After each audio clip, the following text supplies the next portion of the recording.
Hired and eventually fired. The disgraced former executive director of a shelter for homeless animals lost his job over suspected abuse. Were you qualified for this job? I was qualified. I had absolutely zero support from the board of directors. Tonight, John Faso says it's not all his fault. Good evening. He was in charge of taking the Niagara County SPCA under his wing. But John Faso lost his job over a sad and stunning report of alleged animal abuse at the shelter, and tonight he says he's not the only one to blame. News 4's Ed Dranch brings us the very latest tonight. Yeah, they say that ignorance is bliss. In Faso's case, it was anything but. Faso said he was deceived about certain things inside the SPCA, like some euthanasias, and the way they were performed. Tonight, he says the blame should be shared. Days after this scathing 116-page report was released showing failures at the SPCA of Niagara, former executive director John Faso admits there were failures under his watch. There are certainly a lot of things I could have done. There certainly are. However, I have a board who's trying to remove me. They're circumventing my authority by going they're poisoning the pool, so to speak. I had 3 drivers off that were over the summertime. They're cutting my staff. I was plowing snow. I was going on animal cruelty investigations. I cut the grass all summer. I did all the printing. I did all the fundraising. I did all the finances.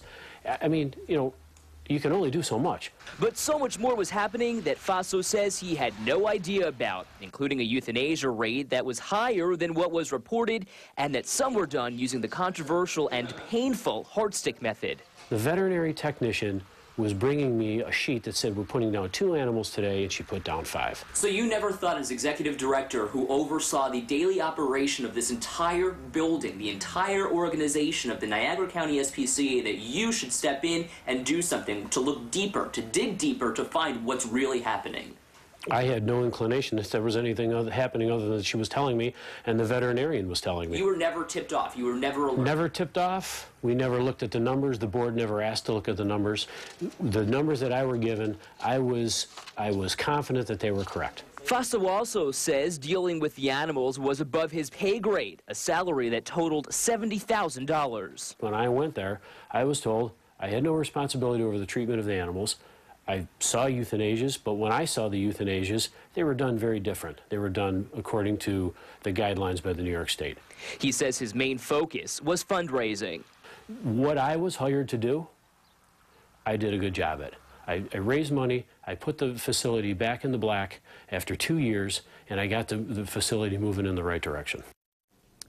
I spoke to attorney Paul Cambria, who represents the board of directors. Cambria told me, assuming everything Faso says is true, the report speaks for itself and proves Faso was not cut out for this job from the start. A new interim executive director is expected to be named by tomorrow morning. Live in the newsroom tonight, Ed Dranch, News 4 at 5.